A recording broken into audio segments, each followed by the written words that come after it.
So hello guys, I am Aditya. Malayalam Tech Factory channel പുതിയൊരു വീഡിയോയിലേക്ക് സ്വാഗതം.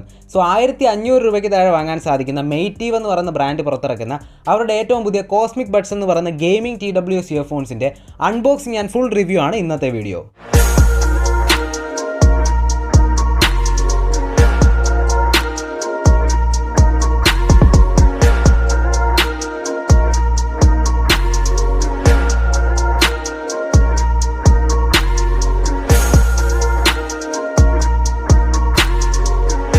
So, ഇങ്ങനെ ഒരു ഡീസൻറ്റ് പാക്കേജിങ്ങിലാണ് നമ്മുടെ ഗെയിമിംഗ് TWS ഇയർഫോൺസ് ലഭിക്കുന്നത്. ബോക്സ് ഓപ്പൺ ചെയ്യുവാണെങ്കിൽ ഒബ്വിയസ്ലി നമ്മുടെ ഗെയിമിംഗ് TWS ഇയർഫോൺസ് ലഭിക്കുന്നുണ്ട്, പിന്നെ കുറച്ച് ഡോക്യുമെൻറ്റ്സ് ലഭിക്കുന്നുണ്ട്, പിന്നീട് ചാർജിങ് കേബിൾ ബോക്സിനൊപ്പം ലഭിക്കുന്നില്ല. സോ ഇതൊക്കെയാണ് മെയിനായിട്ട് വരുന്ന ബോക്സ് കണ്ടൻസ്. ഇനി TWS ഇയർഫോൺസിൻ്റെ ബിൽഡ് ആൻഡ് ഡിസൈൻ നോക്കുവാണെങ്കിൽ ഇത് കയ്യിലേക്ക് എടുക്കുന്ന സമയത്ത് ആദ്യം തന്നെ ഫീൽ ചെയ്യുന്ന കാര്യം വളരെയധികം ലൈറ്റ് വെയിറ്റ് ആണ്, ഒപ്പം തന്നെ ചെറുതാണ്.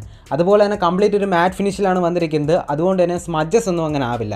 ഒപ്പം തന്നെ കംപ്ലീറ്റ് ഒരു ഹാർഡ് പ്ലാസ്റ്റിക് ബിൽഡിലാണ് വന്നിരിക്കുന്നത്, അതുകൊണ്ട് തന്നെ ബിൽഡ് ക്വാളിറ്റിയും അത്യാവശ്യം നല്ലതാണ്.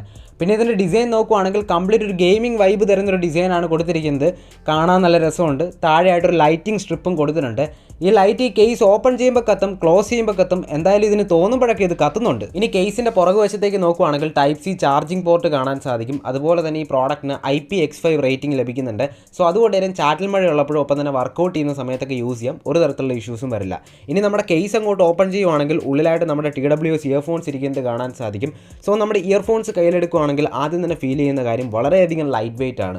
അതുപോലെ തന്നെ ഇതിൻ്റെ പുറകിൽ സ്റ്റെമ്മിലേക്ക് നോക്കുകയാണെങ്കിൽ നമുക്ക് മുകളിലായിട്ട് ഒരു RGB ലൈറ്റ് കാണാൻ പറ്റും, ഒപ്പം തന്നെ താഴെയായിട്ട് മേറ്റീവിൻ്റെ ബ്രാൻഡിങ്ങും കാണാൻ സാധിക്കുന്നുണ്ട്. ഇനി TWS ഇയർഫോൺസിൻ്റെ കംഫർട്ടിനെ കുറിച്ച് സംസാരിക്കുകയാണെങ്കിൽ ഒരു ഹാഫ് ഇന്നർ ടൈപ്പ് ഇയർഫോൺ എന്ന പോയിന്റ് ഓഫ് വ്യൂ നോക്കുമ്പോൾ അത്യാവശ്യം കംഫർട്ടബിൾ ആണ്, വലിയ ഇഷ്യൂസ് ഒന്നുമില്ല. പിന്നെ നല്ലൊരു പെർഫെക്റ്റ് ഫിറ്റ് കിട്ടണമെങ്കിൽ ചെവിക്കകത്തേക്ക് നല്ലപോലെ തിരികെ കയറ്റി വെക്കേണ്ടി വരുന്നുണ്ട്. പക്ഷേ എന്നാൽ പോലും ഒരു ഇന്നർ ടൈപ്പ് ഇയർഫോൺസിൽ കിട്ടുന്ന ആ ഒരു ലെവലുള്ള പാസീവ് നോയിസ് ക്യാൻസലേഷനോ അല്ലെങ്കിൽ സൗണ്ട് ഐസൊലേറ്റഡ് ആയിട്ടുള്ള ഒരു ഫീലോ ഒന്നും നമുക്ക് ഇതിനകത്ത് കിട്ടില്ല. ഇനി ഒരു ഇയർഫോൺ എന്ന് പറയുമ്പോൾ ഏറ്റവും ഇമ്പോർട്ടൻ്റ് ആയിട്ടുള്ള കാര്യം അതിൻ്റെ സൗണ്ട് ക്വാളിറ്റി തന്നെയാണ്.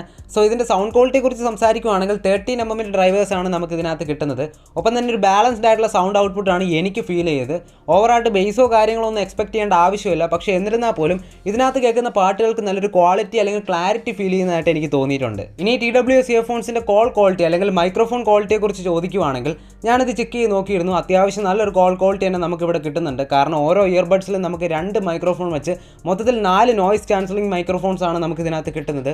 സോ അതുകൊണ്ട് തന്നെ അത്യാവശ്യം നല്ലൊരു നോയ്സ് ക്യാൻസലേഷനും ഒപ്പം തന്നെ നല്ലൊരു കോൾ ക്വാളിറ്റിയും നമുക്ക് ഇതിനകത്ത് കിട്ടുന്നുണ്ട്. ഇനി ഒരു TWS ഇയർഫോൺ എന്ന് പറയുമ്പോൾ അതിനകത്ത് ഏറ്റവും ഇമ്പോർട്ടൻ്റ് ആയിട്ട് വരുന്ന കാര്യമാണ് അതിൻ്റെ ബാറ്ററി ബാക്കപ്പ്. സോ ബാറ്ററി ബാക്കപ്പിനെ കുറിച്ച് സംസാരിക്കുകയാണെങ്കിൽ ഓരോ ഇയർബഡ്സിലും നമുക്ക് 4 to 6 അവേഴ്സിൻ്റെ പ്ലേ ബാക്ക് ടൈമും ഒപ്പം തന്നെ കേസിനോ പോയിട്ട് യൂസ് ചെയ്യുകയാണെങ്കിൽ ടോട്ടലി 30 അവേഴ്സിൻ്റെ പ്ലേ ബാക്ക് ടൈം ലഭിക്കുമെന്നാണ് കമ്പനി അവകാശപ്പെടുന്നത്.